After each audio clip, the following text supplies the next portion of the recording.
27 juillet 1214, bataille de Bouvines, dans le nord de la France. L'host, l'armée, du roi de France Philippe II, dit Auguste, affronte une coalition formée de Flamands, d'Allemands et, bien sûr, de nos meilleurs amis les Anglais.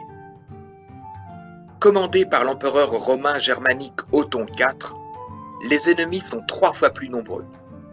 Qu'importe, les Saxons ont la quantité, Filou le filou a la qualité. Jeté au bas de son cheval, le roi de France va être capturé. Mais, bien que borgne, Fifi à l'œil, il se démène comme un beau diable et galvanise ses troupes. Finalement, Tonton Teuton Othon préfère montrer son côté pile plutôt que de faire face. Il s'enfuit lâchement. Ferrand de Flandre, prisonnier, est ramené à Paris dans une cage. Bilan des courses, Othon perd sa couronne, Ferrand joue 13 ans à la balle aux prisonniers dans les geôles du château du Louvre, le roi d'Angleterre, Jean sans Terre, rentre piteusement au pays et, surtout, le roi de France renforce son autorité et assoit sa dynastie. Si ça s'était passé aujourd'hui. En off, Othon aurait demandé aux journalistes officiels de travestir quelque peu la vérité, sous peine de leur retirer leur accréditation et d'abroger la loi qui leur accorde des avantages fiscaux. Ferrand, grâce à ses 12 heures d'entraînement quotidien, serait devenu un champion de handball.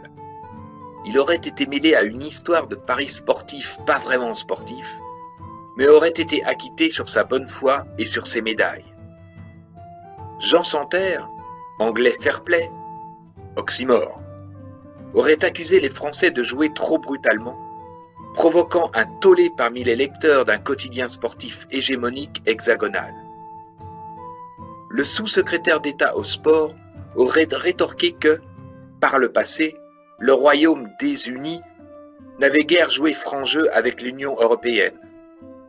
La polémique aurait enflé, débouchant sur une crise diplomatique entre les deux pays. Philippe Auguste aurait été traduit devant la Cour pénale internationale de La Haye, Pays-Bas, pour traitement inhumain envers un prisonnier politique. Il aurait été défendu par un célèbre avocat surnommé Acquittator ou Acquitte à tort, je ne sais plus, spécialiste des causes perdues, crimes contre l'humanité, dopage, etc. Donc condamné.